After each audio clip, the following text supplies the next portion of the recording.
been a long time coming. MCHub Skyblock has finally reset, and today we're going to be doing a showcase on things that have changed or have been added, and of course that are previously and still on the server. The date and time for the reset is of course on screen right now, so if you do want to go and check out the server on that day, make sure to hop on, or even after if you don't have time then. But we're going to go ahead and get started with the showcase right now. So to start off, I think we're going to go ahead and create an island here.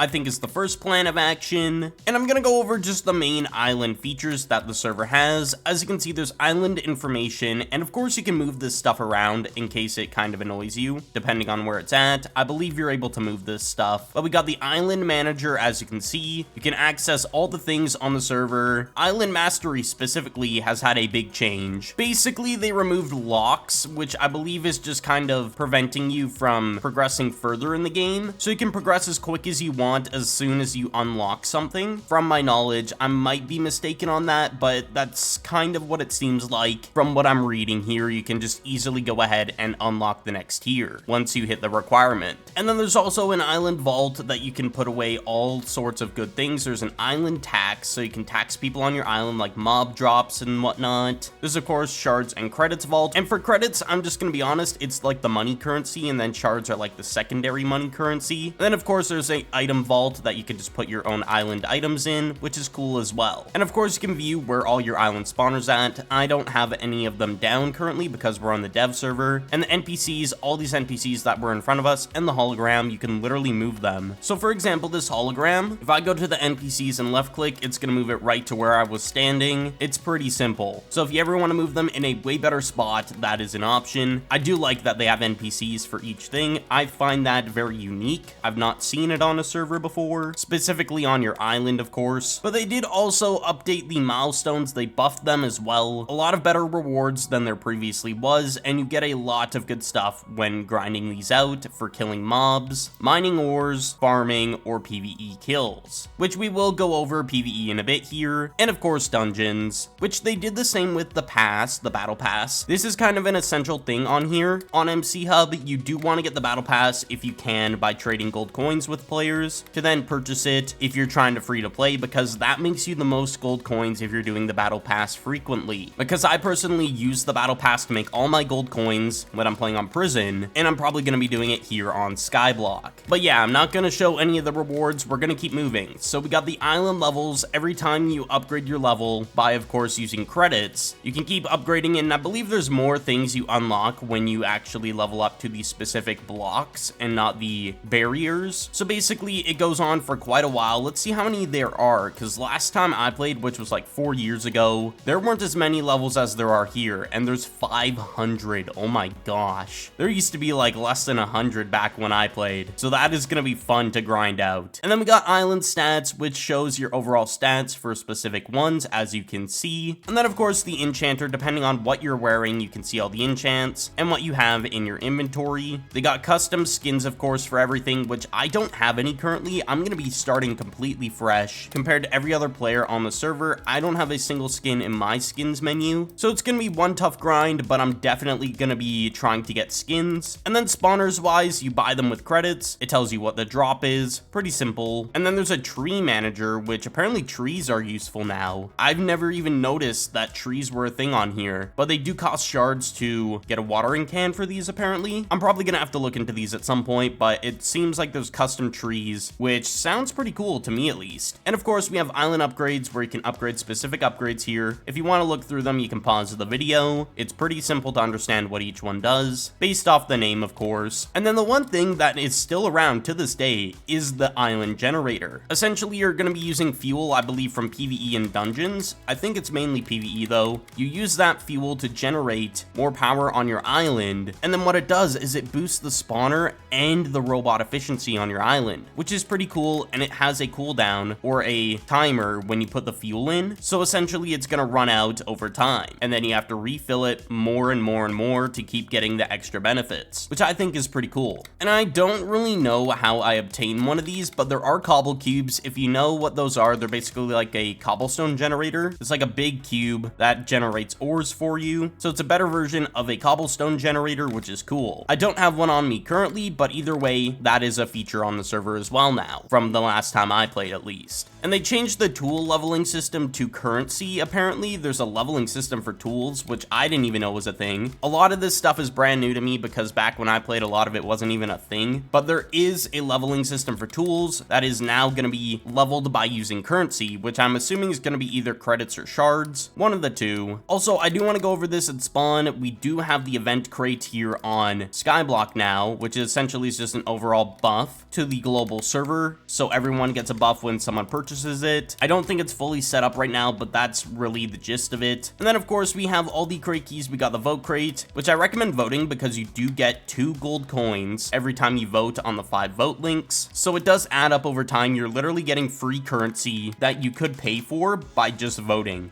Of course, there's the common crates, and then we got the skin crates, the automation crate, which sounds interesting. I remember this being a thing before I stopped playing back in the day, and apparently there's like a ton of different upgrades and whatnot. I'm just so excited to play this. It's gonna be amazing. There's also in here the recipes for the CBU, which is a like collection system for like in a chunk, I believe, or something along the lines. And of course, we got the royal crate key, which is cool, and they have a virtual alt. Okay, that's something I didn't even know about. I'm guessing that means you don't have to use an account if you want to AFK, like you can just use a virtual one. That is really cool. That is a good feature. And yeah, this is a CBU, a collection box. And of course, on the loot boxes and the crate keys, there are the percentages. So you'll see what you're going to be getting at what rate or chance. So you know if you want to purchase something or invest in it and try and win something. So it's not like you're just going into it blindly, which I find is a very good thing. Of course, we got pets on here as the same for prison, boosters as well, same concept, just different currencies and whatnot. And then they have a cool daily rotation, which essentially just boosts specific types of items every 24 hours. So whatever the current one is, let's take a look. Whatever day it is on this calendar, it'll tell you which one gets a cell multiplier and which one gets a negative cell multiplier. So it tells you which ones you should be doing if you can, and it doesn't tell you what the next one is until it actually changes over, and it tells you what the previous ones were, which is good to know. I think that's a really cool feature. Then of course we got the auction house as per usual, same thing as most servers, and of course the shop as per usual, the masteries, which we have gone over. There's masteries for mobs as well, props, and of course the ores that we showed that are most likely not going to have any locks behind them anymore, which is good. And we are going to go ahead and use this kit Zeus, and we're going to go over to the warp PvE because I do want to go ahead and check it out. I don't know if it's the same as prison, which it looks like it is. So we're at zone 1, you kill mobs, you grind your way up to the top of the zones depending on the requirement, and you do it in each different zone when you unlock it. And it seems like they're the same maps, which I hope they eventually make some better maps for this, because I don't personally like that they're the same for prison and Skyblock. Like, I guess it's easier to understand, but I'd like them to be different personally. That's just me. But essentially, you grind up PvE, you get items and booster pouches and whatnot. It's pretty much the same as prison if you've played prison before. And if you haven't, it's of course just killing mobs, fighting bosses. The thing is though, for dungeons, it's currently not open, and I honestly don't really need to showcase that. I'll just give a rundown. You spawn in a world, you have an hour to run in there and loot chests that are on a timer until they unlock. You can contest people to try and open it first, and they give loot. And there's a boss in there that spawns after 500 kills. And that's together with every player, so not just you killing 500 mobs in there. But essentially it's like a maze, and you're trying to find the chests to get extra loot. It's a really fun system, I can't lie. But as you can see, we're doing PvE here, and we got a booster pouch and a pet candy, so you do get a lot of items just from killing mobs over time. And you do get shards as well. I highly recommend PvE. But that being said, that is all I really have to showcase for the Skyblock reset that is coming up soon. I recommend you guys hop on whenever you have the chance to give it a try. I'd appreciate it. Thank you all so much for watching today's video. I do appreciate all the support, and I will see you all in the next one.